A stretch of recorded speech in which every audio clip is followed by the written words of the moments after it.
First ever factory outlet Mukunda Jewelers. Christmas and New Year offers flat 10% off on VA.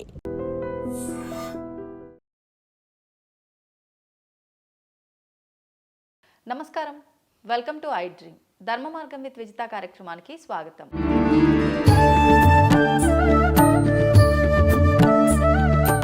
ప్రస్తుతం మనతో పాటు ఉన్నారు ప్రముఖ ఆధ్యాత్మికవేత్త, సంగీత విద్వాంసురాలు శ్రీమతి ముట్నూరి పావని గారు. ఇప్పుడు అమ్మతో మాట్లాడి మరిన్ని విషయాలు తెలుసుకుందాం. నమస్తే అమ్మా. ఆశీస్సులమ్మా. థ్యాంక్ యూ అమ్మా, thank you very much. December 30న ప్రారంభం. అసలు ఏంటి ఈ ద్వార దర్శనానికి విశేషం ఏంటి? ఆ రోజుల్లో స్వామిని ఏ రకంగా ఆరాధించవచ్చు అంటే ఇవన్నీ ఇప్పుడు మేము వింటున్నాము, ఓహో ఈరోజు ఇదా అనుకుంటున్నాము, ఈ రోజున వెళ్ళి స్వామిని ఈ ద్వారం గుండా దర్శనం చేసుకుంటే విశేషమైన అనుగ్రహము అని అనుకుంటున్నాం. మీ కాలం నుంచి కూడా ఇవన్నీ ఆచరించేవారా? ఇవన్నీ అప్పటి నుంచి ఎలా వస్తున్నాయో అలాగే వెళ్తున్నాయా? వాటి గురించి తెలియజేయండి. ఆ రోజుల్లో ఇవన్నీ తప్పకుండా బాగా ఆచరించేవాళ్ళే కాబట్టే కొంతమందికి తెలుసు. మరి అయితే ఇప్పుడు వైకుంఠ ఏకాదశి అంటున్నాం. ఇప్పుడు ఈ వైకుంఠ ఏకాదశికి వచ్చేటప్పటికి సరే విష్ణుమూర్తి, ఈ ఏకాదశి విశిష్టత ఇవన్నీ మనం చెప్పుకుంటాం అనుకో. ఫస్ట్ ఏమిటంటే ఏకాదశి ద్వాదశికి కూడా చక్కగా స్నానం చేయటం అదొకటి ఉంది. వైకుంఠ ఏకాదశికి సంబంధించిన విషయం. తర్వాత ఉపవాసం కదా. అవునమ్మా. ఉపవాసం అంటే ఏమిటి? ఉపవాసం అంటే ఒక శాస్త్రీయ పద్ధతిగా చెప్తారు. ఎట్లాగంటే ఏదో ఎట్లా పడితే అవి తినేసేసి కాకుండా దానికి ఎట్లా శాస్త్రీయ పద్ధతిగా ఎట్లా చెప్తారంటే దశమి రోజునే కాస్త మధ్యాహ్నం పూట కాస్త సాత్వికమైన ఆహారం చక్కగా జాగ్రత్తగా తీసుకుని రాత్రి ఊరికే లైట్ పలహారంతో దశమి రోజున చేసుకుని ఏకాదశి రోజున చక్కగా ఉపవాసం. మంచి కఠిన ఉపవాసం ఉండేవాళ్ళు ఉంటారు. సరే మరి లేని వాళ్ళు ఏదో కాస్త తింటూ ఉంటారు. ఏం చేస్తాం, అసలు మానేకన్నా ఇదే రేట్ అనుకుని చేసేవాళ్ళు చేస్తూ ఉంటారు. కానీ అసలు శాస్త్రీయ ప్రకారం అయితే పూర్వం రోజుల్లో చేసేది అయితే ఏమీ తినకుండా ఎక్కువ ఏదో గుక్కెడు నీళ్ళు తాగితే ఎప్పుడైనా అంతే తప్ప ఉపవాసం జాగ్రత్తగా చక్కగా చేసేవాళ్ళు. తెల్లవారులు జాగారం చేసేవాళ్ళు. ఏకాదశి రోజు కూడా ఏకాదశి కూడా తెల్లవారు జాగారం చేస్తారు. చేసి ఇంకా ద్వాదశి ఘడియలు రాగానే భోజనం చేయాలట. ఇప్పుడు మామూలుగా అయితే ఏదో సాయంత్రం దాకా ద్వాదశి ఉంది కాబట్టి మధ్యాహ్నం ఎప్పుడో తినచ్చులే అనుకుని చేసేవాళ్ళు ఉన్నారు కొంతమంది. కానీ శాస్త్రీయ పద్ధతి అయితే ఏమిటంటే పొద్దున 6 గంటలకి ద్వాదశి ఘడియలు వస్తున్నాయి అనుకో, అప్పుడే తినేసేయాలట. మేము తినలేవు, మాకు అలవాట్లేదు, మేము తినలేము అంటే కుదరదు. ద్వాదశి గడియలు ప్రారంభంగానే భోజనం చేసేయాలట. తర్వాత చూద్దాం 6ంటికి అయిందంటే తినలేములే అని అనుకుంటే, శాస్త్రీయంగా చేద్దాం అనుకుంటే పద్ధతి అది. ఓకే సరే, ఇలా అనుకుంటే అది వేరే సంగతి. ఇప్పుడు ఏకాదశి రోజు అన్నం ఆహారం తినకూడదు అనడానికి కూడా ఒక రీజన్ ఉందంటమ్మా. అదేంటి?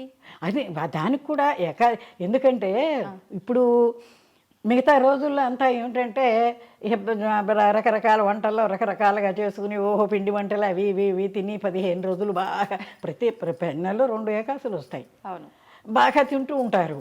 ఒక రకంగా మన వైద్యపరంగా ఆలోచించేటప్పటికి ఇన్ని రోజులు ఇంత బాగా తిన్న వాళ్ళకి ఒక రోజున ఏకాదశి రోజున అటు ఉపవాస పుణ్యం ఉంటుంది, ఇటేమో ఆరోగ్యరీత్యా కూడా బాగుంటుందని ఒక రోజున మానేసేస్తే మంచిది అనేది ఒక వైద్యరీత్యా కూడా చెప్తారు. ఓకే, దీనికే మా చిన్నతనంలో ఒక హాస్యంగా ఒక భక్తురాలు అన్నీ చేయాలని ఆవిడకి ఆశ.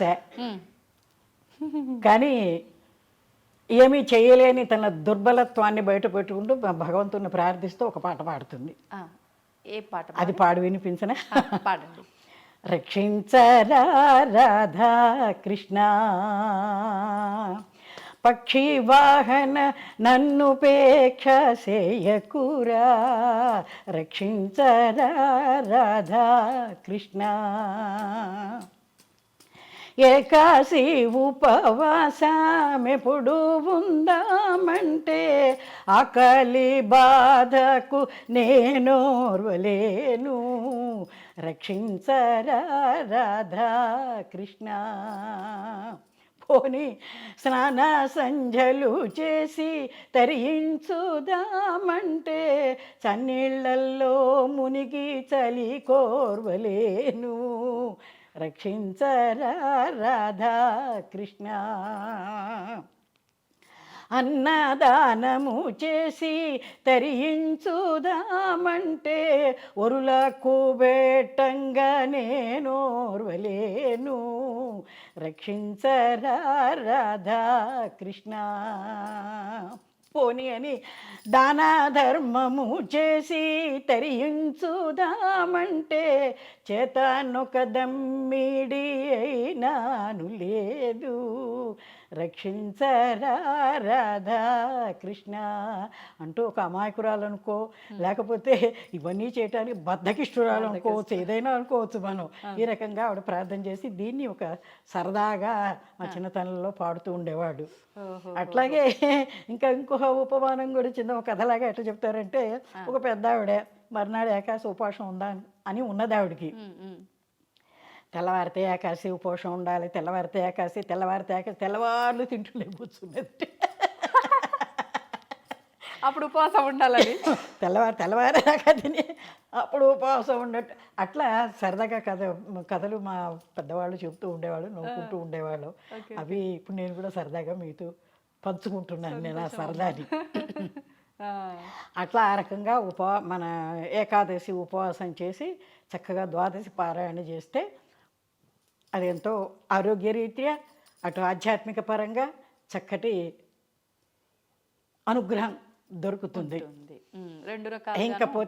ఇకపోతే ఉత్తర ద్వార దర్శనం దగ్గరికి వచ్చేటప్పటికి ఒక్కసారి భగవంతుని ప్రార్థన చేసుకుని, కృష్ణాయ వాసుదేవాయ హరయే పరమాత్మనే ప్రణత క్లేశనాశాయ హరి గోవిందాయ నమో నమః, గోవిందాయ నమో నమః అని ఆ వైకుంఠవాసుని ప్రార్థన చేసుకుని ఉత్తర ద్వార దర్శనంకి వెడదాం మనం. తప్పకుండా. ఉత్తర ద్వార దర్శనం అనేటప్పటికీ ఇప్పుడు చాలా రకాల విషయాలు ఉన్నాయి చెప్పినవి.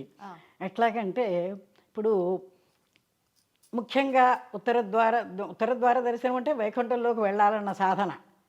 దానికి ఉండవలసింది ఏమిటి అంటే సత్వగుణం ప్రధానంగా ఉండాలని చెప్తారు. మనలో సత్వ రజస్ తమో గుణాలు ఉన్నాయి కదా, 3 గుణాలు ఉన్నాయి. సత్వగుణమే ప్రధానంగా ఉండాలి. ఈ ఆధ్యాత్మిక భగవంతుని చేరుకోవాలనుకుంటే ఉండవలసింది సత్వగుణమే. కానీ అది ఆ 2 లేకుండా సత్వగుణంగా ఉండటానికి కుదరటల్లా, ఉండాల్సిందే. వీటికి ఉపమానంగా ఒక కథ ఎట్లా చెప్పారంటే, సనకసనందనాది మహర్షులు ఒకసారి విష్ణుమూర్తిని వైకుంఠానికి వెళ్ళి భగవాను చూడాలనుకుని వెళ్ళినప్పుడు జయ విజయులు ఇద్దరు కాపలా ఉంటారు కదా, వాళ్ళు అడ్డుకున్నప్పుడు ఏమిటి వాళ్ళిద్దరు ఏమిటి, మహర్షులు ఏమో సత్వగుణ సంపన్నులు, వాళ్ళిద్దరు వచ్చేటప్పటికి రజస్తమో గుణాల వాళ్ళు. కాబట్టి ఈ వీళ్ళు ఏం చేశారు, ఎప్పుడైతే వాళ్ళు కాదని అన్నారో వాళ్ళిద్దరికి శాపం పెట్టేసి పక్కకి తప్పించేశారు. అంతే కదా, వాళ్ళిద్దరికి శాపం పెట్టేశారు. అప్పుడు ఏమవుతున్నది, భగవంతుడు అరే సనకసనందనాది మహర్షులు వచ్చారు, వీళ్ళేమో ఇది చేశారు, వాళ్ళకి శాపం పెట్టాడు. మరి అది కూడా భగవంతుడు, వాళ్ళకి శాపం పెట్టడం అనేది కూడా భగవంతుడు కూడా ఒక ప్రాబ్లమే. అంతే. దానికోసం ఆయన వీళ్ళ కోసం పరిగెత్తుకొచ్చాట. ఎవరి కోసం? సనకసనందనాది మహర్షుల కోసం. అంటే ఇక్కడ ఏం తెలుస్తుంది మనకి, సత్వగుణం ఉన్న వాళ్ళ దగ్గరికి భగవంతుడు పరిగెత్తుకొస్తాడని తెలుస్తోంది. అవునమ్మా. కాబట్టి అంటే అది మహర్షులైనా సామాన్యులైనా అలాంటి గుణం కలిగిన వారు ఉండాలి. మహర్షులకి ఎటు సత్వగుణం సామాన్యంగా ఉంటుంది, వాళ్ళు చెప్పుకోకర్లేదు. కానీ వాళ్ళకు కూడా వచ్చిన వాళ్ళు ఉన్నారు. విశ్వామిత్రులు లాంటి ఋషులు లేరు. అమ్మో, వాళ్ళది విశ్వామిత్ర గోత్రం అంటారు.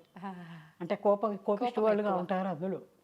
కాబట్టి సత్వగుణం ప్రధానంగా ఆ భగవంతుని మనం రప్పించుకోవటానికి అది ఉండాలన్నమాట. కాబట్టి మనలో ఉండే ఈ రజస్తమో గుణాలని మనం ఎప్పుడైతే తోసేస్తామో మనకు భగవంతుడు అందుబాటులో ఉంటాడు. ఓకే ఓకే అనేది ఒకటి. ఇది వైకుంఠానికి వెళ్ళడానికే కదా వెళ్ళారు వాళ్ళు ఋషులు.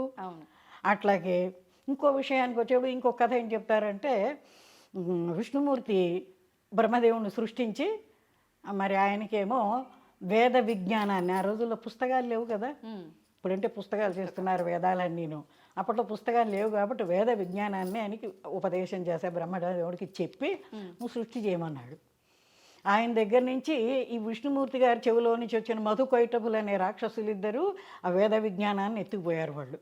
ఓ ఎత్తుకుపోయేటప్పటికి సరే ఇప్పుడు బ్రహ్మదేవుడు చూసుకుని అయ్యో ఇప్పుడు ఎట్లా చేయాలి, నేను సృష్టి ఎట్లా చేయాలి, నా విజ్ఞానం కాస్త వెళ్ళిపోయింది, ఏం చేయాలని వెతుక్కుంటూ విష్ణుమూర్తి దగ్గరికి వచ్చేసేసి ఇట్లా జరిగింది, ఇప్పుడు నేను ఏం చేయాలి అని చెప్పి ఆయన్ని అడిగితే సరే విష్ణుమూర్తి ఏం చేస్తారంటే ఈ రాక్షసులను ఇద్దరిని ఎందుకరా ఆయన దగ్గర నుంచి ఆ వేదాలు తెచ్చుకున్నారు, మీరు ఏం చేసుకుంటారా, ఆయనకి ఇచ్చేయండి అని చెప్పాట పాపం మంచిగా. చెప్తే వాళ్ళేమో మేమేమో బొమ్మన్నట్టు వాళ్ళు.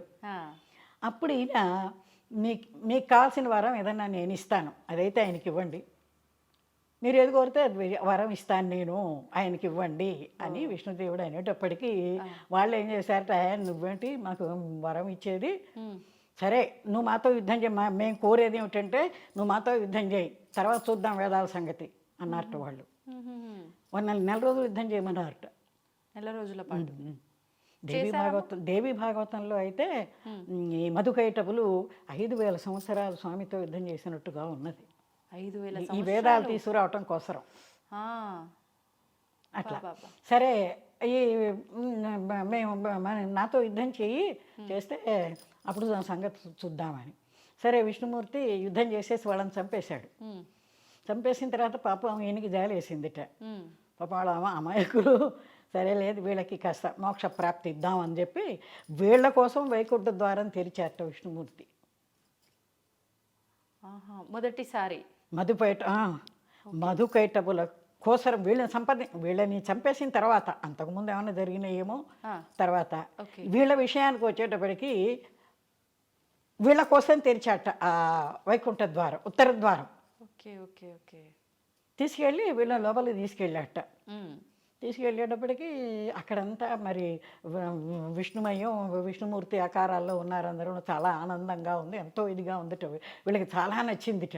అరే మనం ఎంత పొరపాటు చేసాము, మనం ఈ చేసిన పనులన్నీ తప్పుడు పనులే చేశాం కదా, వేదాలను సంవరించాము, ఆయన్ని యుద్ధం చేయమన్నాము, దేవుడితో ఆయనతో మనం యుద్ధం చేశాము, వీళ్ళు మనం చాలా తప్పు పనులు చేశాము, అయితే ఒక పని చేద్దాం, ఆయన మనకి వరం ఇస్తానన్నాడుగా, అంటే నువ్వేమిటి ఇచ్చేది పొమ్మన్నా, మనవేను పొగరు కొద్దీను, కాబట్టి ఆ వరం ఇప్పుడు అడుగుదాం.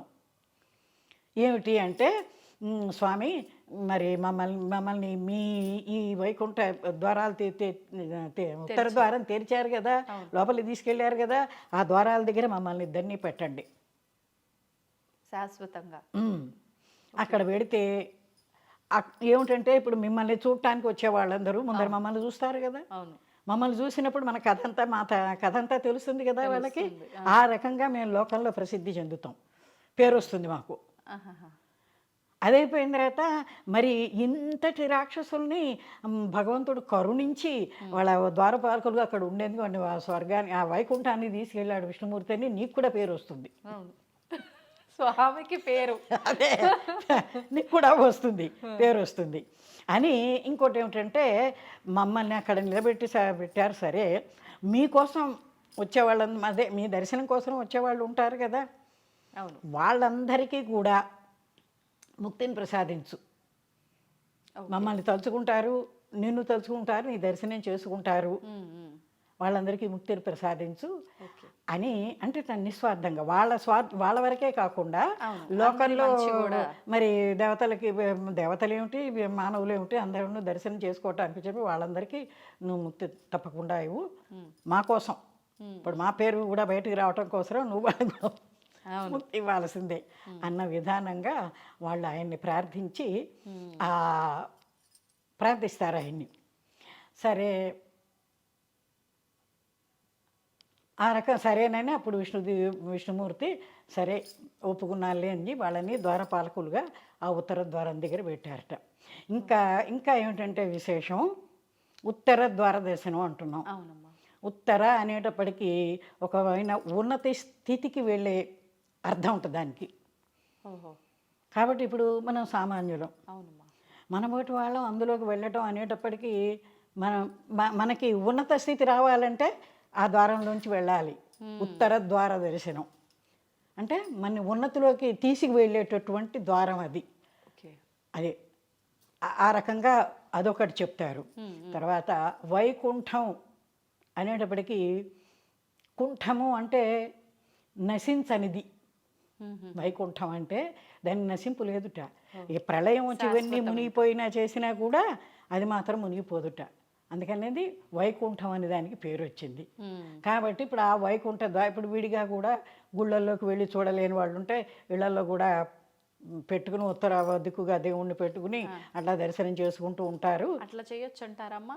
చెప్పారు, వాళ్ళు అడిగారు పెట్టుకుంటారు కాబట్టి మేము అక్కడికి వెళ్ళాలి కదా మరి. వీళ్ళు కూడా ఇప్పుడు సాక్షాత్తు విష్ణుమూర్తి ఉన్న వైకుంఠానికి వెళ్ళినప్పుడే ద్వారం దగ్గర పెట్టుకున్నప్పుడు అదే రీతిగా అన్ని చోట్ల ఉండాలి కదా. అందుకోసమని కాస్త పెద్ద పెద్ద ద్వారాలు పెట్టుకోమని చెప్పు వాళ్ళకి చెప్పేట. ఎందుకంటే వీళ్ళు రాక్షసులు కదా, ఇవన్నీ జోకులుగా చెప్పినట్టుగా వాళ్ళు అడిగారు. నిజమే, జోకుని కాదు. అటువంటి ఉన్నతమైన స్థితికి తీసుకువెళ్ళేటటువంటి విశేషమైనది ఉత్తర ద్వార దర్శనం. అంటే కానీ ఉత్తర దిక్కు కానీ కాదు. ఇప్పుడు అంటే ఉన్న స్థితి నుంచి ఉత్తమ స్థితికి తీసుకెళ్లేది ఈ వైకుంఠ ద్వార దర్శనం. విశేషంగా ధనుర్మాసంలోనే ఎందుకనమ్మా? ధనుర్మాసంలోనే వస్తుంది అది. అదే అంటే అప్పుడు జరిగింది, వాళ్ళు అడిగింది అన్ని తర్వాత ఉత్తరాయణ ప్రవేశం అదంతా వస్తుంది కదా.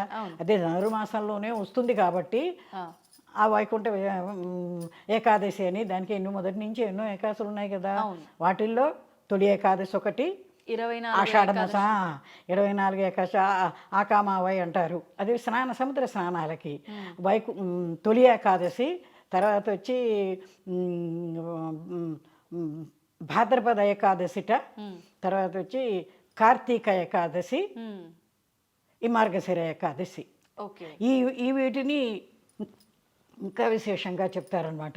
తొలి ఏకాదశి రోజున ఆయన నిద్ర అనే నిషతోటి వెడతాడు కదా, చాతుర్మాస దీక్ష అని చెప్పి వెడతాడు. మనకి కార్తీక మాసం వచ్చేప్పుడు క్షీరాబ్ది ఏకాదశి అని అనుకుని చేసాం. అప్పుడు ఆయన లేవడుట, ఊరికే ఇటు నుంచి అటు పక్కకు ఒత్తికెళ్తాడట విష్ణుమూర్తి. అది అక్కడ విశేషం. ఇప్పుడు కళ్ళు తెరుస్తాడట. ఈ వైకుంఠ ఏకాదశికి కళ్ళు తెరిచి తన 30 దేవతలందరినీ కూడా ఆయన వెంట పెట్టుకుని భూలోకానికి వస్తాడట. తప్పని ప్రతి ఆలయంలోనూ ఆయన తిష వేసి కూర్చుంటాడు వాళ్ళని. అందుకే అందుకే ఈ ఏకాదశికి అన్ని చోట్ల వైష్ణవ ఆలయాలన్నీ వెలిగిపోతూ ఉంటాయి. తెల్లవారుజామున లేచి పూజలు ఇవి చేస్తూ ఉంటే మా చిన్నతనంలో దూలిపూళ్ళ మా తాతగారు వాళ్ళు వింటూ ఉంటే గోపాలస్వామి గుడి ఒకటి ఉండేది. పెద్ద ఢంకా ఉండేది అక్కడ. ఆ ఢంకాని కొట్టేవాళ్ళు, ఢామ్ ఢామ్ అని కొడితే ఊరంతా వినిపించేది అనమాట. అది వినంగానే గబగబా లేచేసి మేము మొహాలు కడుక్కుని వాకిట్లో బాదం చెట్టు ఆకులు తీసుకుని వెళ్ళేవాళ్ళం. వేడి వేడి దద్దోజనాలు, పులిహోరలు, తెల్లవారేటప్పుడు ప్రసాదం. అప్పుడు ఏం తెలుసు మనకి, దేవుడే భక్తి మనకి తెలియదు పిల్లలప్పుడు. ప్రసాదం కోసం అట్లా వెళ్ళేవాళ్ళం. అట్లా వెళ్ళి ఆ ప్రసాదాలు తెచ్చుకుంటూ ఉండేవాళ్ళం. ఇది ధనుర్మాసంలో ప్రారంభంతో వైష్ణవాలయాలన్నీ అట్లా వెలిగిపోతూ ఉంటాయి.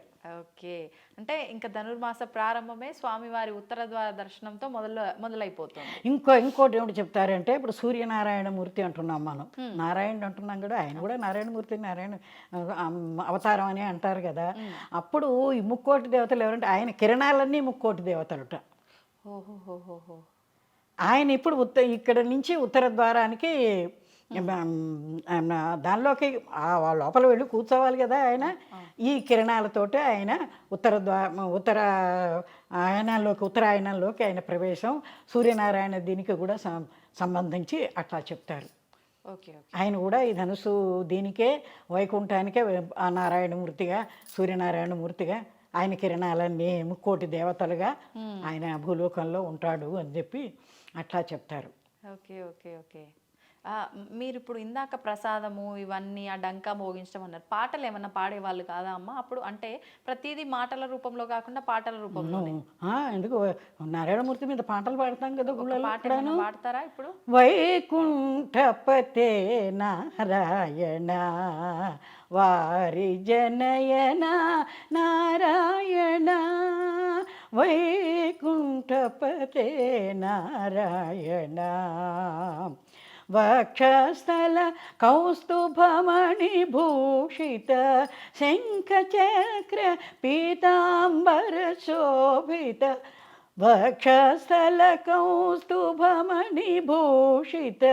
శంఖచక్ర పీతాంబర శోభిత నారాయణ హరినారాయణ నారాయణ శ్రీమన్నారాయణ నారాయణ హరినారాయణ నారాయణ లక్ష్మీనారాయణ నారాయణ సత్యనారాయణ వైకుంఠపతే నారాయణ. దేవతలందరితో పాటు మనం కూడా ఈ పాట పాడుకుంటూ ఉత్తరం ద్వారంలోకి ప్రవేశించి భగవంతుని దర్శనం చేసుకుందాం. తప్పకుండా అమ్మ, చాలా సంతోషం అమ్మ. నమో నారాయణాయ. ధన్యవాదాలు అమ్మ. మనకి ఈ డిసెంబర్ 30వ తారీఖున ముక్కోటి ఏకాదశి. ఈ ముక్కోటి ఏకాదశికి ఒక విశిష్టత ఉంది. ఆ రోజు ఆ విశిష్టత ఉంది కాబట్టి స్వామి అనుగ్రహం మన పైన ఉండాలంటే మనం కొన్ని విధానాలు ఆచరించాలంటారు. మరి ఎటువంటి విధానాలు ఆచరించాలో తెలియజేయండి. అసలు ఏ ఏకాదశి అయినా చాలా పవిత్రమైనది అని చెప్పేసి మన హిందూ ధర్మ మార్గంలో మనం ప్రతి ఏకాదశిని కూడా పూజ కిందే కొలుచుకుంటూ ఉంటాం. ముఖ్యంగా ఏంటి అంటే ఏకాదశి అన్నది విష్ణుమూర్తికి సంకేతం. అంటే విష్ణుమూర్తి యొక్క పూజలన్నీ ఏకాదశి రోజునే. అన్నిటిలోనూ కూడా ఈ ముక్కోటి ఏకాదశి అన్నది విశిష్టమైనది ఎందుకయింది అంటే ఆ ముక్కోటి దేవతలు వచ్చి ఆ స్వామికి అంటే విష్ణువుకి ఆరాధన చేస్తారు. ఈ ఆరాధన చేయడం వల్ల ఏమవుతుంది అని అంటే అందరూ అంటే వైకుంఠ ద్వార దర్శనం అని చెప్పేసి మీరు ఏ విష్ణుమూర్తి దేవాలయాల్లో అయినా సరే మామూలుగా ఏంటి అంటే అందరూ దక్షిణంగా స్వామి లోపలికి వెళ్ళి చూడడం అనేది జరుగుతుంది. ఈ ఒక్కసారి మాత్రం అంటే ఆ ఏకాదశి రోజున ఉత్తర ద్వార దర్శనం అని చెప్పి ఇంకో మార్గంలో మీరు ఎప్పుడైనా చూస్తే మన సాంప్రదాయంలో కూడా దక్షిణాయనం ఉత్తరాయణం అని చెప్పేసి రెండు ఆయనాలు. ఈ ఆయనాలు అంటే ఏంటి అంటే సూర్యుడు దక్షిణం వైపు తిరిగినంతసేపు దాన్ని దక్షిణాయనం అని పిలుస్తున్నాం. అదే మకర సంక్రాంతి వచ్చేసరికి మళ్ళీ ఆయన ఎటు వస్తున్నాడు అంటే ఉత్తరం వైపు వస్తున్నారు. ఎప్పుడైనా ఒక ఫోర్స్ చూడండి, ఒక స్ట్రైట్ గా వెళ్ళినప్పుడు ఒక ఎనర్జీ ఉంటుంది. అదే ఎలాస్టిసిటీ అంటారు. మీరు చూస్తే ఒక బాల్ ని కనుక మనం గోడకు కొట్టాము అంటే మన దగ్గర నుంచి వెళ్ళినప్పుడు చాలా చిన్న ఫోర్స్ లో వెళ్తుంది. అదే కనుక అది మళ్ళీ వెనక్కి రివర్స్ వస్తుంది చూసారా, అప్పుడు వచ్చే అందుకే ఉత్తరాయణాన్ని పుణ్యకాలం అని కూడా పిలుస్తూ ఉంటారు మీకు.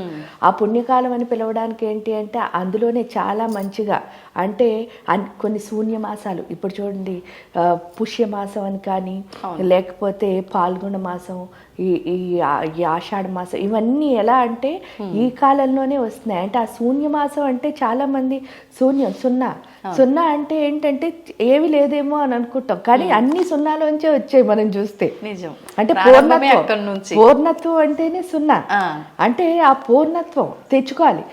అలాంటప్పుడు ఏంటి అంటే మనం స్వామిని ఎలా కొలుస్తున్నాం అంటే తక్కువ శక్తి ఉన్నప్పుడు ఎక్కువసేపు మనం శ్రమపడి సాధన చేయడం ద్వారా దేవుణ్ణి మనం తెచ్చుకోవడం అనేది జరుగుతుంది. అంటే శుభకార్యాలకు వీటికి ఇది శూన్యం, కానీ దేవతారాధనకు మనం శక్తిని సంపాదించుకోవడానికి చాలా మంచి మాసం. అంటే అప్పుడు నిజంగా కూడా శుభకార్యాలు అవన్నీ పెట్టకపోవడానికి నా వరకు నేను పెద్దలు నిర్ణయించిన ఏమిటి అని అనుకుంటాను అని అంటే అలా పెట్టకపోవడానికి కారణం ఏంటంటే వీళ్ళకి అసలు ఏ బిజీ లేకుండా ఉంటే దైవారాధనలోనే ఉంటారు. నిజం. అంటే ఇంకే పని లేదు, ఇంకో పని ఉంటే ఆలోచన అన్నీ. ఇప్పుడు చూడండి, నేను ఆ పని చేయాలి అన్నప్పుడు దీని మీద మనకు ఆలోచన ఉండదు కదా. అలా ఉండకుండా అందరూ ఒకే దాని మీద ఫోకసివ్ గా ఉండాలి అన్న దానికోసం ఇది పెట్టారు అని చెప్పేసి నాకు అనిపిస్తుంది. నిజమమ్మా. దానికి తోడు ఏంటి అంటే చంద్రుడి యొక్క శక్తి కూడా, అంటే సౌరశక్తి ఎప్పుడైతే పెరుగుతుందో ఆటోమేటిక్గా చంద్రుడి యొక్క శక్తి కూడా పెరుగుతుంది. ఎందుకంటే ఉపగ్రహమే కదా, అంటే చంద్రుడి యొక్క కాంతి వల్లే అది ప్రతిబింబిస్తోందని మనకి చెప్తారు ఆస్ట్రాలాజికల్గా కూడా. అంటే అర్థం ఏమిటి అంటే ఎప్పుడైతే మన లోపల ఉన్న ప్రాణశక్తిని మనం పెంచుకున్నామో అంటే దైవారాధన ద్వారా, అప్పుడు ఏమవుతుంది అంటే మనకి ఫోకస్ అన్నది బాగా పెరుగుతుంది. అంటే ఈ 6 మాసాలు మనం ఎప్పుడైతే మన లోపల ఉన్న ఆ ఫోకస్ని ప్రాణశక్తిని పెంచుకుంటే మిగతా 6 మాసాల్లో ఏంటి అంటే మనం నార్మల్గా ఇప్పుడు చూడండి కార్తీక మాసం వచ్చినప్పుడు అప్పుడు కూడా మనం ఎప్పుడు దేవుడితో ఉండాలనే చెప్పారు. కానీ ఏంటి అంటే ముక్కోటి దేవతలు ఒకేసారి విష్ణుమూర్తిని కొలుస్తున్నప్పుడు ఆ దేవతల్లో మనం ఒక భాగం అవ్వడం అన్నది ఎంతో అదృష్టం. ఎందువల్ల అంటే వాళ్ళతో పాటు మనం ఎంతో కొంత చేసాం అనుకోండి. ఇప్పుడు సపోజ్ చూడండి, మీరు ఎప్పుడైనా వింటే జోగి జోగి రాసుకుంటే బూడిద రాలుతుందండి అంటారు. అదేవిధంగా దేవతతో మనం అక్కడ కూర్చుని ఇప్పుడు ఒక దేవత అక్కడ ఉంది, ఆ దేవతతో మనం చేయగలుగుతున్నాం అనుకోండి, అప్పుడు ఎంతో కొంత ఆ శక్తి మనకు కూడా అంటుతుంది కదా. అందువల్ల వాళ్ళు ఇది పెట్టారు అని అంటే ఈ టైంలో ఆ ఏకాదశి అంత పవిత్రమైందని చెప్పడానికి కారణం ఏమిటి అంటే అంతమంది దేవతలతో కూర్చుని మనం చేయడం ద్వారా మనకు కూడా ఆ దేవతా శక్తి అన్నది కొంచెం అంటే మనం ఎక్కువ కష్టపడలేకుండా కొంచెం కష్టపడితే సులువవుతుంది అని చెప్పారు. అందువల్ల ఇది దానికి తోడు ఏంటి అంటే ఎప్పుడైనా సరే ప్రదక్షిణం అప్రదక్షిణం అంటారు.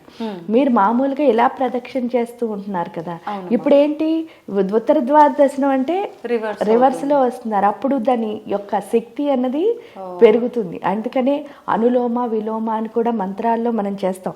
అంటే ఫస్ట్ స్ట్రైట్ గా చేస్తాం, తర్వాత రివర్స్. అది చేయడం ద్వారా ఏమవుతుంది అని అంటే ఫస్ట్ ఈ శక్తి అనులోమం అంటే కింద నుంచి కుండలిని శక్తిని పైకి తీసుకెళ్లి విశ్వవ్యాపక చైతన్యంలో కలుపుతున్నాం.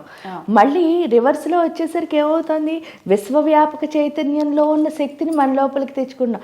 ఎందుకంటే ఎప్పుడు దీన్ని తీసుకెళ్లి అందులో కలిపి కనెక్షన్ ఏర్పాటు చేసుకున్న తర్వాత మళ్ళీ అందులోంచి మన లోపలికి తెచ్చుకునే పద్ధతి, ఆ ప్రక్రియ అన్నది ఇక్కడ జరుగుతుంది. అందువల్ల వాళ్ళు ఈ ఉత్తర ద్వార దర్శనమైనా చెప్పారు. ముక్కోటి ఏకాదశి అన్నది ఇంత ప్రత్యేకంగా వాళ్ళు చెప్పడానికి కూడా కారణం మనలో శక్తిని తొందరగా అంటే ఈజీగా మళ్ళీ ఎక్కువ శక్తిని తెచ్చుకునే మార్గం ముక్కోటి ఏకాదశి. ఓకే, అయితే ఇప్పుడు మనం ప్రత్యేకించి ఏం చేయాల్సిన అవసరం ఏమీ లేదు. అక్కడ ఆల్రెడీ దేవతామూర్తులంతా ఉంటారు కాబట్టి మనం జస్ట్ స్వామివారిని దర్శనం చేసుకుని అక్కడ కాసేపు కూర్చోగలిగితే చాలు. ఏదో విశేషంగా చేయాల్సిన విశేషంగా అంటే తప్పకుండా చేయాలి. ఎందుకంటే ఇప్పుడు ఎంత పిండి కలిపితే అంతే రొట్టె వస్తుంది కదా. అంటే ఏమి చేయకుండా కూర్చుందాం అనుకోండి ఏమవుతుంది అంటే మీరు ఏదో మంత్రము గురువుల ద్వారా మంత్రం తీసుకున్నారు, ఆ మంత్ర సాధన చేసుకోవచ్చు. లేదు మీకు తెలిసిన స్తోత్రాలు ఏదైనా సరే పూర్తిగా మీ దృష్టి ఆ దేవత పైన పెట్టి, అంటే ఈవెన్ విష్ణుమూర్తి దేవాలయానికి వెళ్ళి చెయ్యాలా అని కూడా కాదు, ఏదో ఒక దేవాలయం. ఎందుకు దేవాలయానికి వెళ్ళాలి అంటే ఇంట్లో కూర్చుని కూడా చేయొచ్చు కదండి అని చాలా మంది. అది ఇంట్లో కూర్చుని చేస్తే మనకు అంత భక్తి శ్రద్ధ ఉంటే అసలు ముక్కోటి ఏకాదశి అవ్వక్కర్లేదు. అన్ని ఏకాదశులు కాదు, అన్ని తిథులు ఏకాదశులే అవుతాయి. ప్రతి నిమిషము మనకు ముఖ్యమే అప్పుడు. కానీ అంత దృష్టి లేదు కాబట్టి మనం ఏంటి అంటే ఒక ఫోకస్ పెరగడం కోసం ఏదో ఒక గుడికి, ఏదో ఒక దేవాలయానికో క్షేత్రానికో వెళ్ళి అక్కడ కూర్చుని సాధన చేయడం ద్వారా ఏమవుతుంది అని అంటే ఆ దేవత యొక్క శక్తిని అంటే సాధన అన్నది మాత్రం ఇంపార్టెంట్. ఇక్కడ సాధన ఎందుకు ఇంపార్టెంట్ అంటే మీరు సాధనే మిమ్మల్ని ఆ దేవతని కనెక్ట్ చేస్తుంది. కరెక్ట్. ఇప్పుడు మీకు దాని రుచి తెలియాలి అంటే తినాలి కదమ్మా. తినకుండా ఎవరో తిని దీనివల్ల నాకు ఈ ఫలితం వచ్చిందండి అంటే ఆడ కాసేపు కూర్చుని నాకు ఎక్స్పీరియన్స్ అయిందండి అని చెప్పడం ఈజీ. కానీ ఆ ఎక్స్పీరియన్స్ మన జీవితంలో ఎప్పుడు కనిపించాలి అంటే మాత్రం తప్పకుండా వాళ్ళు ఎలా దేవుడితో కనెక్షన్ పెట్టుకున్నారో మనం కూడా అలాగే పెట్టుకోవాలి. అంటే పలానా వాళ్ళకే అవుతుందని లేదమ్మా. ఈ భూమి మీద ఎవరైనా సరే మనస్సు నిశ్చలంగా పెట్టుకుని దేవత మీద కనుక ఫోకస్ పెడితే తప్పకుండా ప్రతి ఒక్కళ్ళకి ఆ దేవుడు కనిపిస్తాడు. ఎందుకంటే దేవుడు అందరికీ ఒక్కటే. ఈరోజే పొద్దున్న ఒక చిన్న కొటేషన్ చూశాను. ఏమిటి అని అంటే చాలా బాగుంది. ఏమిటి అంటే నీలో ఉన్న ప్రత్యేకతను నువ్వు చూపించాలి అంతే తప్ప ఎవరు నీకు టీచ్ చేయరు. దానికి ఎగ్జాంపుల్ ఏమిటి చెప్పాడు వాడు అంటే అర్జునుడికి దుర్యోధనుడికి ఒకడే గురువు. కానీ ప్రత్యేకత ఎవరు చూపించారు? ఎందుకు ప్రత్యేకత చూపించారు అంటే ఆయనకున్న కాన్సన్ట్రేషన్. అంటే ఆ గురువు చెప్పింది వినాలి అంటే ఫస్ట్ మనకి ఫోకస్, కాన్సన్ట్రేషన్, ఏకాగ్రత ఉండాలి. దానికి ఎగ్జాంపుల్ ఏమీ లేదు. 100 మంది కౌరవుల్ని 105 మంది మొత్తం వీళ్ళు 5 మొత్తం 105 మందిని నుంచో పెడతారు. ఎవరు? ద్రోణాచార్యుల వారు నుంచో పెట్టి ఒక చెట్టు మీద ఒక చిలకని పెట్టి ఆ చిలక కన్నును కొట్టాలిరా అని అందరికీ చెప్తారు. అందరికీ ఎప్పుడైతే చిలక కన్నును కొట్టాలి అని చెప్తున్నారో చెప్పేసరికి ప్రతి ఒక్కళ్ళకి ఈయన వెళ్ళి అడుగుతాడు. ఏమని అంటే, ఒరే బాబు ఏం కనిపిస్తోంది అంటే, చెట్టు కనిపిస్తోంది అంటే అందరూ కనిపిస్తోంది అంటారు. కొమ్మ కనిపిస్తోందా అంటే కనిపిస్తోంది అంటారు. చిలక కనిపిస్తోందా అంటే చిలక కనిపిస్తోంది అంటారు. కన్ను కనిపిస్తోందా అంటే కన్ను కనిపిస్తుంది. ఒక్కళ్ళు కూడా కొట్టలేకపోతారు. కానీ అర్జునుడు ఒక్కడే చెప్తాడు. ఏమిటంటే, చెట్టు కనిపిస్తోందా? కనిపించట్లేదండి. ఆ పైన ఆకాశం అసలు ఏం కనిపించట్లేదండి. కొమ్మ కనిపిస్తోందా? కనిపించట్లేదండి. చిలక కనిపిస్తోందా? కనిపించట్లేదండి అంటాడు. మరి నీకేం కనిపిస్తోందిరా అని అడుగుతారు. అంటే ఆ కన్ను ఒక్కటే కనిపిస్తోందండి అంటాడు. అంతే, కరెక్ట్ గా గురి పెట్టాడు, ఆ కన్ను కొట్టాడు. అంటే అంత ఫోకస్ ఉంటేనే గురువు చెప్పింది అర్థమవుతుంది. అంతేకా తప్ప గురువు అందరికీ సమానంగానే ఇస్తారు. కానీ మనమే తీసుకోవడంలో లోపం అక్కడ. ఎందుకంటే ఏకాగ్రత ఉంటే. అలాగే దేవుడు అన్నా గురువు అన్నా ఒకటే. ఏంటంటే గురువు ఏంటి అంటే ఫిజికల్ గా ఒక ఆకారంలో మనకి కనిపిస్తూ మన ఎదురుగుండా మనకి చెప్తారు. దేవత అంటే మనం ప్రసన్నం చేసుకోవడం ద్వారా ఆ శక్తితో మనం కలిస్తే మాత్రం అర్థమవుతూ ఉంటుంది. అంతే తప్ప గురువుకి దేవుడికి అసలు భేదం లేదు. అలాంటప్పుడు ఆ దేవుడు కూడా మనకు అన్ని అవ్యాజంగా ఇస్తారు. ఆ ఇచ్చింది తీసుకోవడం మాత్రం మన చేతుల్లోనే ఉంది. దానికి మనకి ఏంటి అంటే విద్య అన్నది ఉపయోగపడుతుంది. ఆ విద్య అంటే ఏంటి? జ్ఞానం. మీరు ఎంత సాధన చేస్తారో అంత బాగా ఆ దేవతతో కనెక్ట్ అవుతాం. అమ్మ, ఈ మధ్య కాలంలో ఏ కష్టం వచ్చినా, అది చిన్నదైనా పెద్దదైనా, ఈ కష్టం వచ్చింది అని అంటే ఏదో ఒక దోషం. ఆ దోషాల్లో కూడా ముఖ్యంగా పితృదోషం ఉండటం వల్లే మీరు ముందుకెళ్ళలేకపోతున్నారు, వంశవృద్ధి లేదు, లేకపోతే మీకు వచ్చే ఇబ్బందులు అని చెప్తున్నారు. ఈ పితృదోషాలకు సంబంధించి కూడా రకరకాల పూజలు చేస్తున్నారు. కానీ నువ్వు ఏదో విశేషంగా చేసుకోవాల్సిన అవసరం లేదు. ఆ శివయ్య పాదాలను పట్టుకొని ఆయనను అర్చించుకుంటే, ఆయన నామస్మరణ చేసుకుంటే ఈ దోషం తొలగిపోతుంది అంటున్నారు. ఇది ఎంతవరకు వాస్తవం? ఇక్కడ పితృదోషాలు అంటే ఏంటి అంటే జనరల్గా మనం అందరం కూడా తప్పులు చేస్తామమ్మా. పితృదోషాలు అంటే చాలామంది ఏంటి అంటే వాళ్ళు చనిపోయిన తర్వాత ఏదో తద్దినం పెట్టకపోతేనో, లేకపోతే అంటే సంవత్సరానికి ఒకసారి తిది, లేకపోతే 12 రోజులు అయిపోయిన తర్వాత నెల చేసే విధులు చేయకపోతేనో వీటి వల్ల వస్తుందేమో అనుకుంటారు. కానీ వాటన్నిటికంటే ముఖ్యం ఏమిటి అంటే చిన్నప్పటి నుంచి మనం చేస్తూనే ఉంటాం. తల్లి తండ్రి ఏమైనా చెప్తే వినకపోవడం, రివర్స్లో మాట్లాడడం, కోప్పడడం, విసుక్కోవడం, ఇవన్నీ కూడా పితృదోషాలే. ఎందుకంటే అసలు ఈ భూమి మీదకి వచ్చి ఒక మాట మనం మాట్లాడగలుగుతున్నాం అంటే దానికి కారణం ఎవరు? తల్లిదండ్రులు. అంటే ఇక్కడ తల్లి మరీను. ఎందుకు అంటే ఆవిడ యొక్క రక్తాన్ని, మాంసాన్ని అన్నిటినీ కూడా మనకి, అంటే ఆవిడ పాల రూపంలో ఆవిడ రక్తమే మనం తాగుతున్నాం నిజం చెప్తే. కాబట్టి మనం ఎప్పుడు కూడా ఈ తండ్రికి తల్లికి రుణపడి ఉండాలి. ఎందుకంటే ఈ శరీరం ఏర్పడిందంటే దానికి తండ్రే కారణం. నేను ఇలా నిల్చున్నానంటే, నా ప్రాణం నిల్చుందంటే దానికి తల్లి కారణం. అంటే ప్రాణాన్ని నిలబెట్టిన తల్లి అయితే నాకు క్షేత్రాన్ని ఇచ్చింది తండ్రి. మరి క్షేత్రాన్ని, క్షేత్రపాలికని మనం ఏం చేస్తున్నాము అని అంటే కోపం పడతాం, నిర్లక్ష్యం చేస్తాం ప్రతిసారి. ఆ అందులో మనకి అమ్మ అంటే ఇంకా మరీ ఏమిటో దగ్గర అనుబంధం ఉండడం వల్ల చాలా తొందరగా కోపం వస్తుంది, చాలా తొందరగా విసుక్కుంటాం. ఇవన్నీ ఏంటి అంటే మనకి అనుకోకుండా అవి దోషాలు, కర్మల కిందే వచ్చేస్తాయి. అంటే అందులో మనం ఎక్కడికి వెళ్ళినా చూసుకోం. ఎందుకంటే నేను తిరుపతి నుంచి వచ్చాను కదా, తిరువల్లో వాళ్ళ అమ్మ వాళ్ళ బాబు దెబ్బలాట్లే పాపం. వాడు చాలా గట్టిగా మాట్లాడుతున్నాడు చిన్నవాడైనా తల్లితో. పాపం వాళ్ళ అమ్మ ఏం చెప్పాలో తెలియక, నీకు ఇప్పుడు తెలియదులే, నేను లేనప్పుడు తెలుస్తుంది అని చెప్పి అన్నారు. నాకు ఎందుకో బాధేసింది. కానీ అక్కడ అనకూడదు కదా క్షేత్రంలో. ఎందువల్ల అంటే మరి ఇంకా ఆవిడ ఆపుకో అంటే ఇక ఆవిడని నేనేం అనలేము. ఎందుకంటే అంతకుముందు ఏం జరిగిందో మనకి తెలియదు. అంటే ఆవిడ అంత ఫ్లక్చువేట్ అయ్యే వరకు ఏం జరిగింది, ఎందుకంటే తల్లి రివర్స్లో అంత తొందరగా మాట్లాడదు కాబట్టి. సో ఇక్కడ ఏమవుతుంది అని అంటే అవన్నీ దోషాల కిందే కదా వస్తాయి. క్షేత్రాల్లో తప్పులు ఇవన్నీ ఏంటంటే వేరే మన పిల్లల్ని మనం అంటే మనం కూడా అలాంటి తప్పులు చేసుకుంటూనే వచ్చాం. ఇవన్నీ శివారాధనలో ఎందుకు పోతాయంటే, నిజం చెప్తే పితృలందరూ వెళ్ళేది ఎవరికి అంటే శివుడి దగ్గరికే కదా, ఎందుకంటే ఆ కాస్ట్ అక్కడ ఎవరు ఉంటారు, శ్మశానవాసి శివయ్య. దానికి శ్మశానవాసని కూడా కాదమ్మా, మనకి శివుడితో ఎంత సంబంధం అంటే మనం అమ్మ పొట్టలో ఉంటాం కదా, అమ్మ పొట్టలో ఉన్నప్పుడు తల్లి తిన్నది అంతా బిడ్డకు వస్తుంది, ఆ బిడ్డ ఒక గుడ్డు నుంచి ఒక పాప బాబో కింద అవుతోంది, అవునా? ఈ గుడ్డే ఒక పాప కింద కానీ బాబు కింద కానీ ఎదుగుతోంది. అదంతా దేనికి కారణం అంటే మా అమ్మ తిన్నదంతా నాకు వచ్చింది. అది ఎలా వచ్చిందో మనకు తెలియటంలే.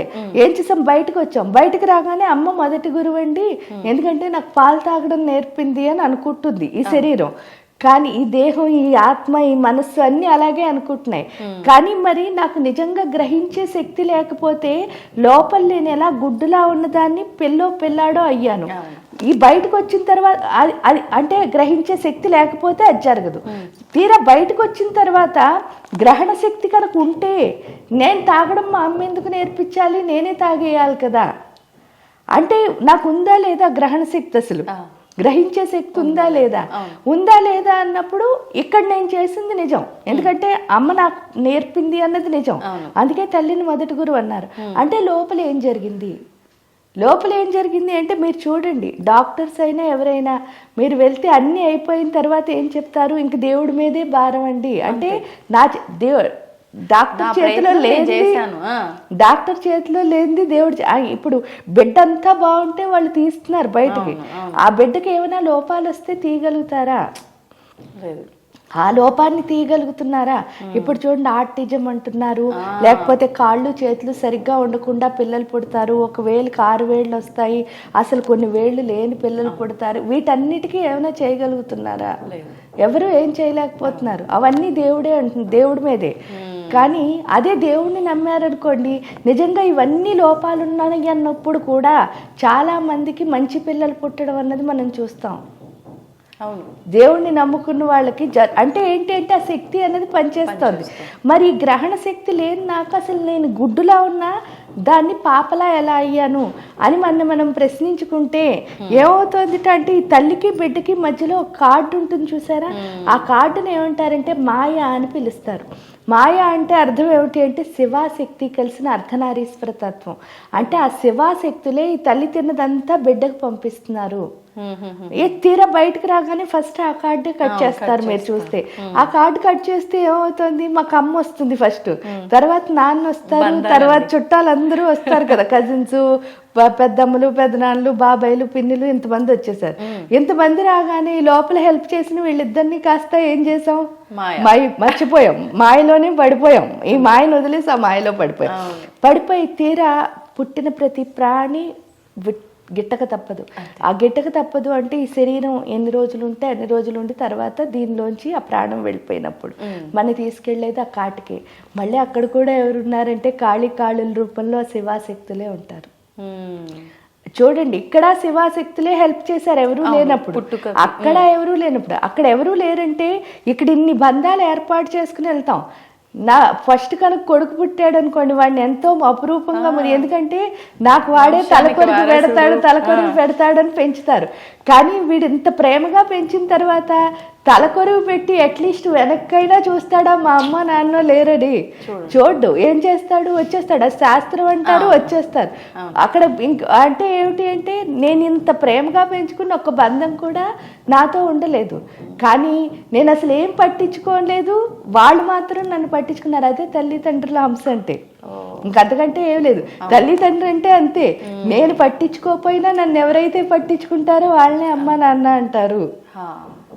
అంటే ఈ మధ్యలో కూడా నాకు తెలియదు, కానీ వాళ్ళు నాకు ప్రతి క్షణం ఏం చేస్తూ ఉన్నారు, నేను పట్టించుకున్నా పోయినా తోడుగా ఉన్నారు. అలాంటి తోడుగా ఉన్న తల్లిదండ్రిని మనం వదిలేసి మనం ఎగిరినప్పుడే, అంటే నేను అని ఎగిరినప్పుడే అక్కడ కింద పడే ఉన్నాం. అంటే ఏదో ఎదిగామనుకున్నాం కానీ ఏమీ ఎదగలేదు. చివరికి వచ్చేసరికి ఏమైంది అంటే ఆ తల్లి తండ్రి దగ్గరికి ఎప్పుడైతే వెళ్తామో అప్పుడు, అందువల్ల ఏంటి అంటే దీపం ఉండగానే ఇల్లు చక్కదిద్దుకోవాలి అంటారు. కాబట్టి చక్కగా ఈ లోపల ప్రాణదీపం దీపం ఉండగానే ఇల్లు చక్కదిద్దుకోవాలంటే అర్థం ఏమిటి, ఈ లోపల ఉన్న ప్రాణజ్యోతి ఉండగానే అప్పుడే ఈ శరీరం పనిచేస్తుంది. లేకపోతే ఎంత అందంగా ఉన్నారో, మీ దగ్గర ఎంత డబ్బులు ఉన్నాయో, ఎన్ని నగలు ఉన్నాయో, ఎన్ని బట్టలు ఉన్నాయో, ఎంత విద్య ఉందో, ఇవేవి ఉపయోగపడవు. ఈ ప్రాణం ఉంటేనే అన్నీ మీరు ఎంజాయ్ చేస్తారు, మీ వల్ల ఇంకోళ్ళు ఎంజాయ్ చేస్తారు. ఇవి లేవనుకోండి, ఆ ప్రాణం లేదనుకోండి, మీరు ఎంజాయ్ చేయరు, ఎవరు ఎంజాయ్ చేయరు. అప్పుడు మనం ఏం చేస్తున్నారు, భూమి మీద పడుకోబెడుతున్నారు, చేతనం లేని శరీరం మాత్రం ఉంటుంది.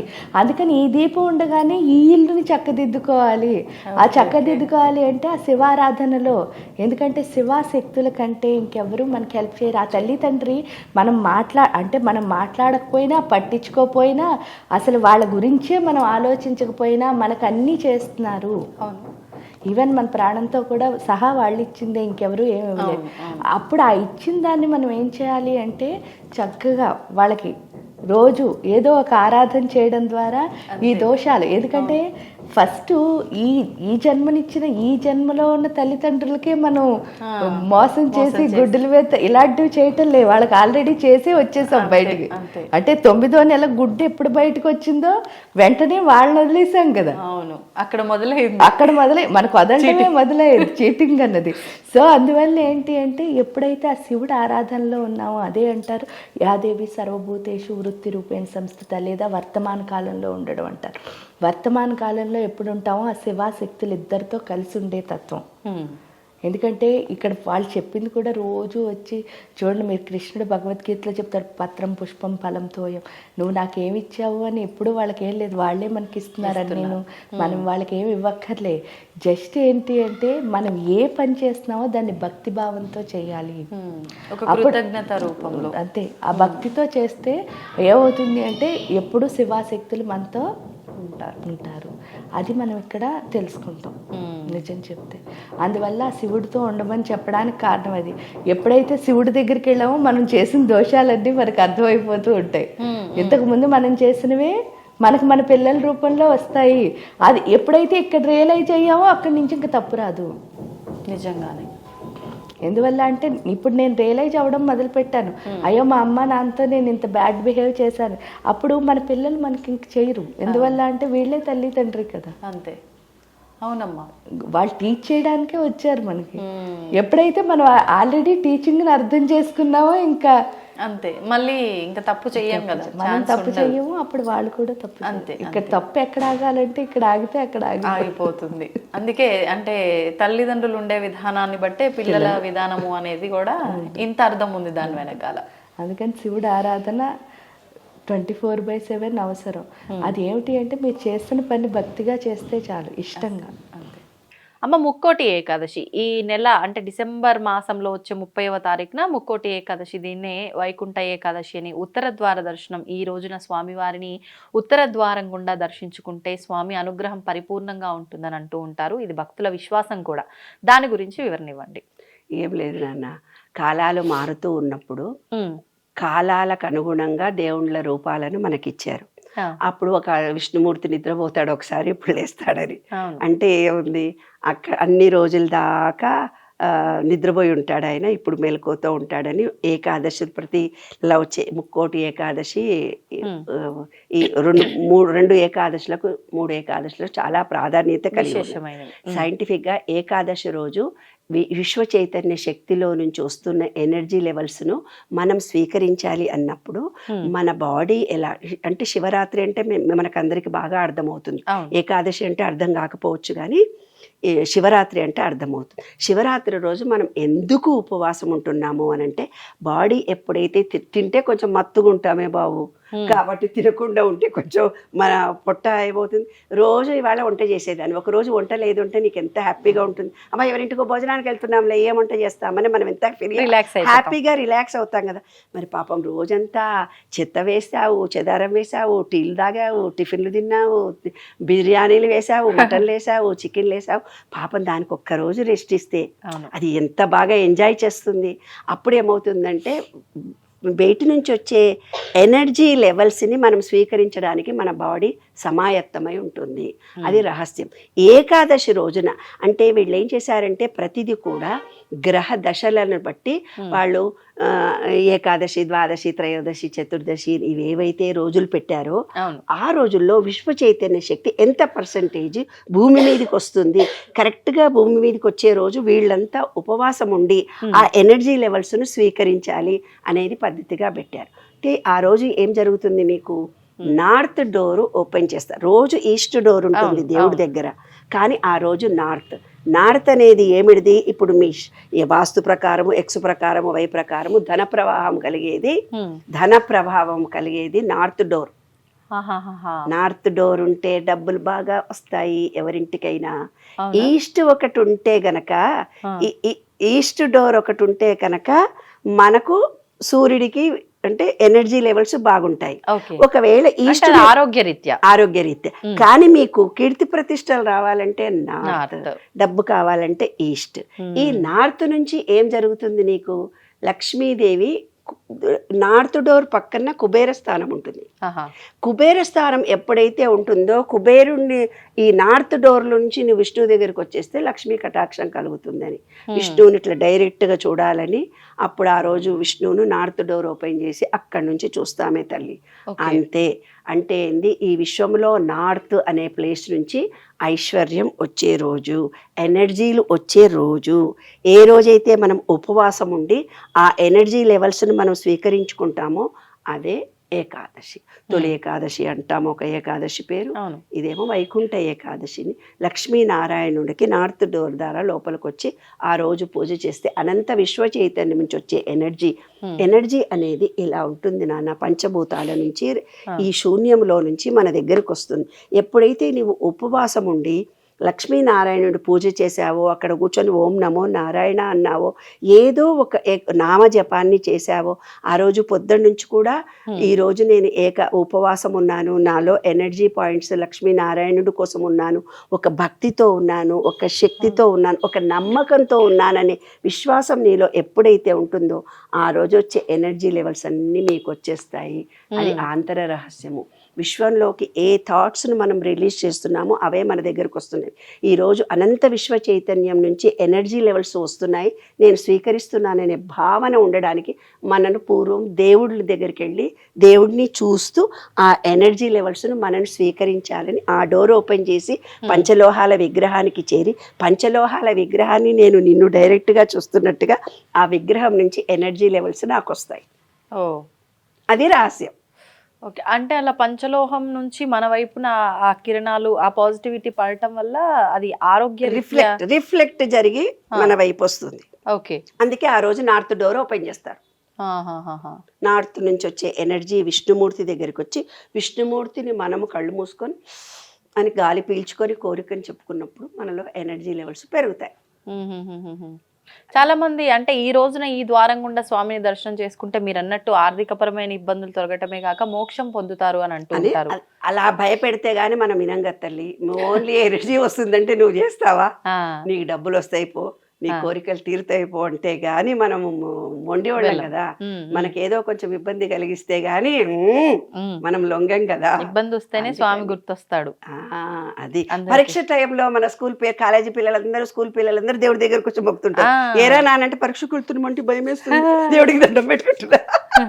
ఫోన్లే ఆ టైంలో అన్న వెళ్తున్నారు. కానీ మన పెద్దవాళ్ళు మనని అలా భయపెట్టారనమాట. కొన్ని నమ్మకాలు, విశ్వాసాలు మనలో కలిగించి ఆ రోజు అలా చేయాలని ట్రెడిషన్ పెట్టారు. కొంతమంది ఇంట్లో కూడా ఈ ఉత్తర ద్వార దర్శనం అని ఏర్పాటు చేసుకొని అట్లా చేస్తారు. అలా చేయొచ్చు, ఇంట్లో కూడా చేస్తారు.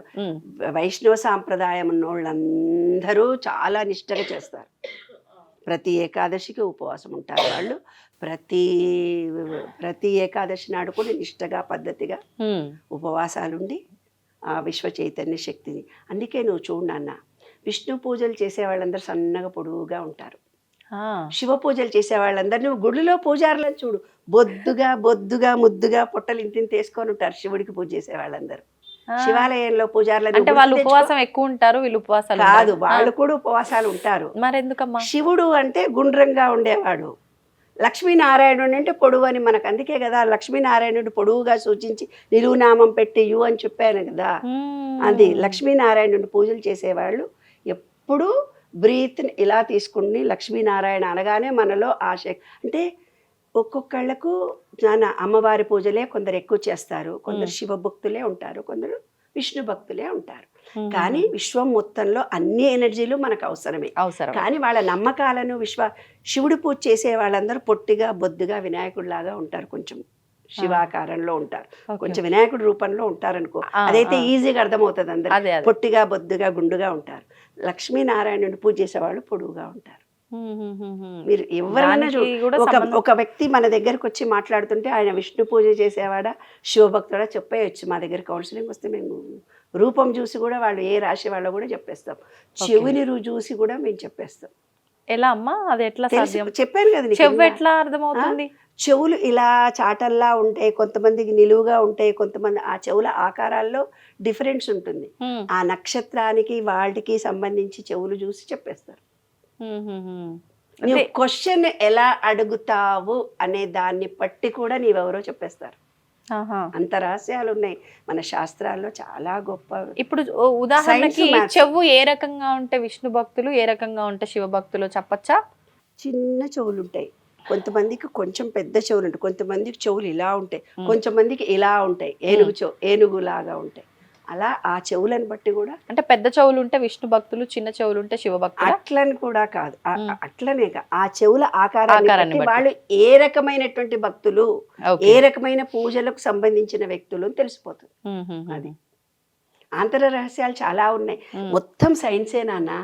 పూర్వీకులు మన గణిత శాస్త్రము చాలా గొప్పది. సైన్స్ ప్రకారం ఉండేదాన్ని వాళ్ళ నీవు సెల్ ఫోన్ కు ఛార్జింగ్ చేస్తూ ప్లగ్గులు పెడుతున్నావు, పిన్నులు చేంజ్ కానీ ప్లగ్ ఒకటే కదా, దానికే వాళ్ళు ఓంకారం అని పెట్టారు. ఓం అనే నామాన్ని నీవు ఎప్పుడైతే జపిస్తున్నావో విశ్వ చైతన్య శక్తి డైరెక్ట్ గా వచ్చి అన్ని పంచేంద్రియాలు మనలో యాక్టివేట్ జరుగుతున్నాయి. అంత గొప్ప వాళ్ళు చూడు. అవును, ఒక్క బీజాక్షరం చేత అనంత విశ్వ చైతన్యాన్ని మన దగ్గర. ఇవాళ ఏమంటారు, లైట్ చిన్నది పెట్టుకో, ఎర్రది పెట్టుకో, మ్యూజిక్ పెట్టుకో, కదలకుండా కూర్చో. మన పూర్వీకులు లాకింగ్ సిస్టమ్స్ చెప్పారు, ఎన్నో చెప్పి మెడిటేషన్లు పూజలు చేసేది చెప్పారు కదా. కొన్ని ముద్రలతో సత్యనారాయణ వ్రతం చేస్తుంటే ముక్కు పట్టుకుంటే ముక్కు పట్టుకుంటాడు ఆయన, ముక్కు పట్టుకోమన్నాడు ఈయన ముక్కు పట్టుకున్నాడు. అంతే. ముక్కు ఎందుకు పట్టుకున్నాడో నీకు తెలియదు. బ్రీత్ అవుట్ ప్రెజెంట్ లో ఉంటామన్నాడు. అవును అవును. ధన్యవాదాలు. రహస్యం. తవ్వండి, తవ్వుతూనే శివలింగం. పరమాత్మకు జీవా సరే దాన్ని అట్లా కప్పేసేయండి, చూపించదండి. Krishna is there. మూర్తి పూజ కాదు, సాక్షాత్ బ్రజేంద్ర నందన భగవాన్ ఉన్నారు మూర్తిలో. ఏమీ ఆశించకుండా ఆరాధించే వాళ్ళు కూడా ఉన్నారా ప్రభుజీ? నిజమైన భక్తి అంటే మనకు తెలియదు కాబట్టి